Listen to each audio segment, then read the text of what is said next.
केंद्र की मोदी सरकार ने संसद का विशेष सत्र बुलाया है। यह सत्र 18 से 22 सितंबर तक चलेगा। बताया जा रहा है कि इसमें 5 बैठकें होंगी। ये 17वीं लोकसभा का 13वां सत्र है और राज्यसभा का 261वां सत्र होगा।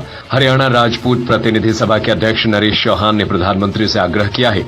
उन्होंने पीएम मोदी को एक लिखित पत्र में लिखकर कहा है, सत्र के दौरान संविधान के अनुच्छेद 330 व 332 में आवश्यक संशोधन कर अनुच्छेद 243D की भांति रोटेशन शब्द जोड़ दिया जाए। इस संशोधन से आरक्षित वर्ग के एक बड़े समूह को तो लाभ मिलेगा ही, साथ ही सामान्य वर्ग को भी बहुत बड़ी राहत मिलेगी।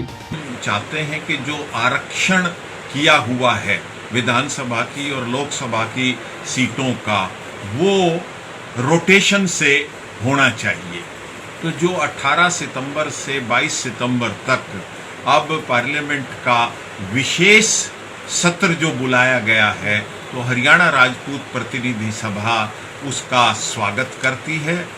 लेकिन हम इस विशेष सत्र में हम पार्लियामेंट में प्रधानमंत्री जी से, कानून मंत्री जी से लिखित में ज्ञापन प्रेषित करके मांग कर रहे हैं कि जिस तरह से संविधान के आर्टिकल 243D में पंचायतों में जो एससी का आरक्षण है सीटों का, वो रोटेशन के हिसाब से किया जाता है, उसी तरह से आर्टिकल 330 और 332 में लोकसभा की और विधानसभा की सीटों पर भी रोटेशन की प्रणाली लागू की जाए। ये एक संविधान में संशोधन कर दिया जाए, तो ये हमारी पुरजोर मांग है।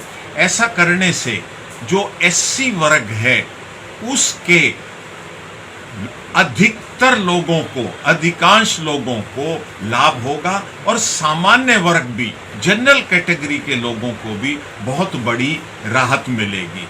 अब क्या हो रहा है कि जो सत्ता में बैठे लोग होते हैं वो अपनी सीट रिजर्व ना हो, उसके लिए पटवार सर्कल और कानूगो सर्कल के कुछ गांव इधर से उधर करवाकर, और सालों से आजादी के बाद से ऐसी दुनिया भर की सीटें विद्यमान हैं। हमारे हरियाणा में ही अंबाला सीट जो लोकसभा की, वो शुरू से ही आरक्षित कैटेगरी में चली आ रही है।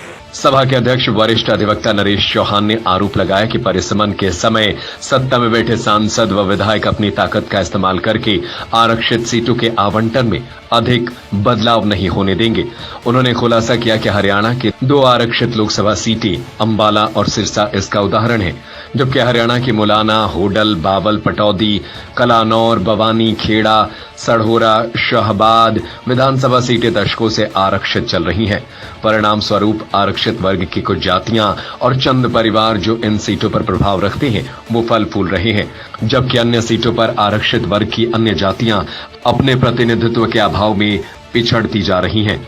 उन्होंने पत्र में कहा कि सामान्य वर्ग के मतदाता भी लगातार चली आ रही आरक्षित सीटों पर ठगा हुआ महसूस कर रहे हैं। इस ऐतिहासिक सत्र में यह प्रस्तावित संशोधन पास हो जाने पर परिसीमन आयोग का आधे से भी ज्यादा काम पूरा हो जाएगा और राज्य कोष पर होने वाले खर्च भी बड़ी मात्रा में बच जाएगा। राजनीतिक ताकत के दुरुपयोग पर भी अंकुश लग जाएगा। पत्र की एक प्रति विधि एवं कानून मंत्री, भारत सरकार और हरियाणा के सभी सांसदों को भी आवश्यक सहयोग, समर्थन व कार्यवाही हेतु प्रेषित की गई है। आप इस बारे में क्या सोचते हैं, हमें कमेंट करके अपनी राय जरूर बताएं। सत्य खबर, सत्य, सटीक, बेबाक।